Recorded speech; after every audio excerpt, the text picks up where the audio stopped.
Graziano back from San Francisco. Monica McNutt, like usual, showing up 3 seconds before we start. Do you live here in New York now? Do you live here? Have you gone home? It's my second home. All right.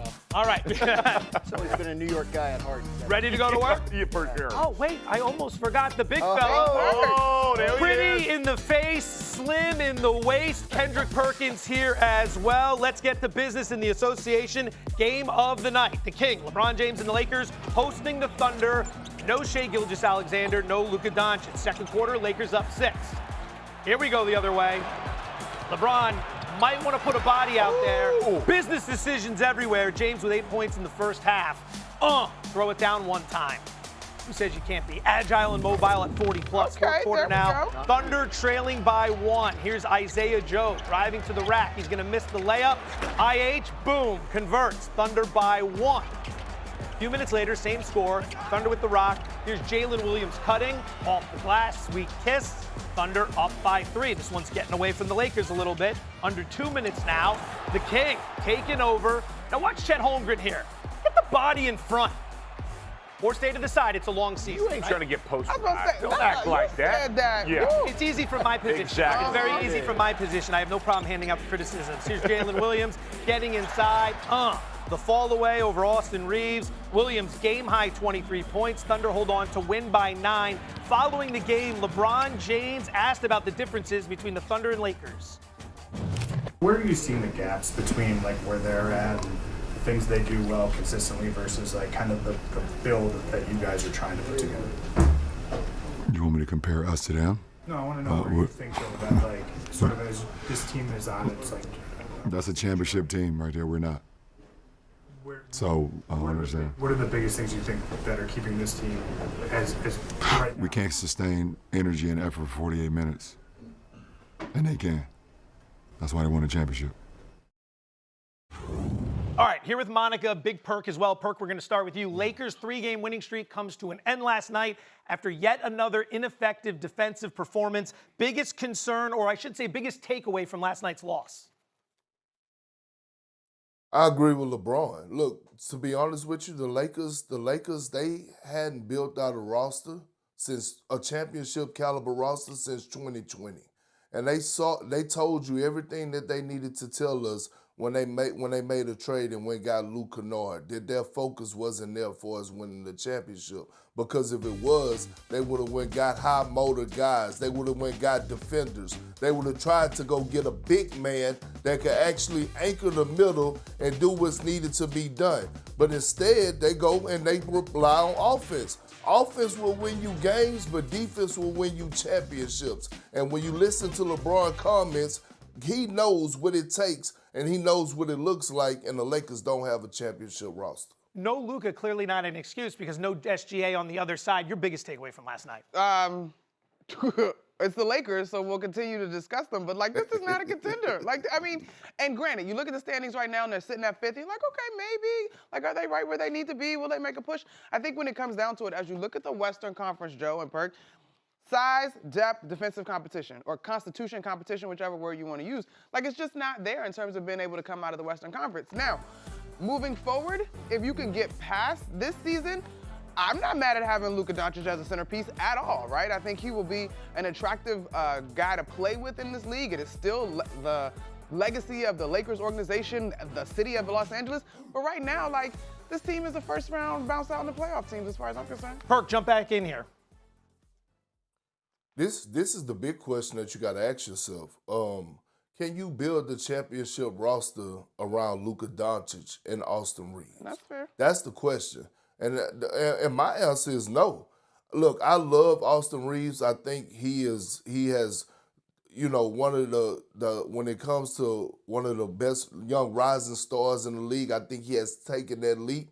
But you can't have two guys on the floor at the same time that's going to be eating up majority of your salary getting picked on defensively. That's just not going to cut it. I 100% agree with Perk, but I think, to me, the thing that makes this fascinating is we basically saw the formula in Dallas around Luka. Like, it has been laid out for the Lakers organization in terms of what works well. So I'll be curious to see how they play it. 21 of the last 25 NBA champions, finished the regular season ranked in the top 12 in defensive efficiency. Defense matters. Lakers currently ranked 22nd in defensive efficiency. That's not going to get it done. James Harden and the Cavaliers on the road taking on the Nuggets. Let's go to the fourth quarter here. Under 6 minutes to go. Cavs trailing by 4. Nuggets are going to turn it over. Watch the defense. Here's Harden. Hey now. Jared Allen, throw it down one time. Looks like they've been doing that for a while. Listen, Fortenbaugh, when this trade went down, I was like, ooh, Jared Allen, Evan Mobley, what's up? Donovan Mitchell, the spin cycle to the rack. Cavs down 1. 2 minutes left. Cavs trailing by 3. Here's Mitchell finding Allen. Play some defense, Denver. Come on now, optional. Ensuing Denver possession. Might want to get the ball to this guy. I heard he can make a play or two. Jokic with the left finishes with 22, 14, and 11. Casual night at the office. Here's Harden. Triple-double. This was crazy. Step back. This was crazy. Welcome to the land, my guy. How many times have we seen that, McNutt? Bro, this game was fun. I was watching this game last night. It was a good time. Harden, 22, 10, and 7. Cavs tied the game. Here's Jokic kicking it out. Hardaway Jr. misses. Now let's watch what's going to happen on the ensuing play. Cavs get the rebound. Mitchell's going to drive. He's fouled by Jamal Murray with under a second to go, creating a great opportunity. Goes to the stripe, knocks them both down. 2-point lead, less than a second to go. This is obviously where you want the ball to go. I actually thought this was going to go, just because it's Optimus Dime, the Joker, the one and only. Although the foul thing was like, what are y'all doing? Are y'all going to foul sooner or not? Cavs erase an 11-point fourth quarter deficit to win 119-117. Cavs have won 9 of their last 10, including 2-0 since acquiring Harden, and bettors are starting to take notice. Despite them being 4th in the East, some 7 games back in Detroit, DraftKings Sportsbook has Cleveland as the favorites to win the Eastern Conference. Back with Monica McNutt. Pretty in the face, slim in the waist, Kendrick Perkins. Monica, we'll begin with you this time. The ceiling for this new-look Cavs team with James Harden is what? I mean, could they come out of the East? Sure. I don't expect that to happen, though. Again, excuse me, I continue to be of the camp that drop-in superstar year 1 is usually not the year of success. Do I think that this bodes well for the Cavs moving forward? Absolutely. Listen, defensively, it's sort of a wash in terms of James Harden, Darius Garland, but you now do have a bigger body. And I was looking up this new stat this year, Perk and Joe, gravity, that the league is actually tracking. Gravity? On that list, yeah, so the definition, because advanced stats aren't usually my jam, but this one's interesting. Gravity is what quantifies how much a player pulls defenders toward the above expectation, essentially measuring how much attention they draw compared to what is expected in the predictions, right? Yeah. James Harden is 6th on that gravity list, right? 6th in gravity. So in terms of creating space for the rest of that offense, for making life for Donovan Mitchell easier, obviously the assist ability for the bigs, Allen and Mobley in particular, I'm very curious. This team does have a core in the experience of last year. I just don't know if they're going to have enough runway. Although the East, we'll see. Got to go off script for a second. Perk, back in your playing day, where would you have ranked in the league in gravity? Hey, look, for us eating up space, I think I would have ranked number 1. But look, Joe, let me say this. I believe that the Cavs ceiling is the finals. Do I have them pick going to the finals? Absolutely not. But I think Donovan Mitchell, or should I say Donovan Mitchell, is on the clock. The Cleveland Cavaliers has done more for us being aggressive for Donovan Mitchell than they did for LeBron James. And when you add one of the greatest offensive players of all time in James Harden, one of the best facilitators that we've had over the last 3 years, has done that transition of being that actual point guard and making guys around them better, absolutely James Harden elevates the Cleveland Cavaliers. Hell, Dennis Schroeder also elevates them. So I'm looking at the Cavs, I'm looking at Donovan Mitchell, and I'm saying minimum, you better get to the conference finals. Now, minimum. If they don't get to the conference finals, huh? Am I tripping, Perk? Because one of the things we had to think about last night getting ready for shows today was who matches up with the Pistons best potentially. I think that this could be a lot of fun with the addition of James Harden. Perk, who do you see it as the team if it's not going to be Cleveland? Well, let me tell you this, Joe. It's 3 things that I'm scared of in life. and that's healthy foods, reality shows, in the Detroit Pistons right now, okay? Bro, I'm what? terrified. I'm terrified. I'm terrified. I'm terrified of the Detroit Pistons. Look, they're the most physical team in the league. They have an identity. When you talk about strapping up and going old school, especially on the defensive end, that's them.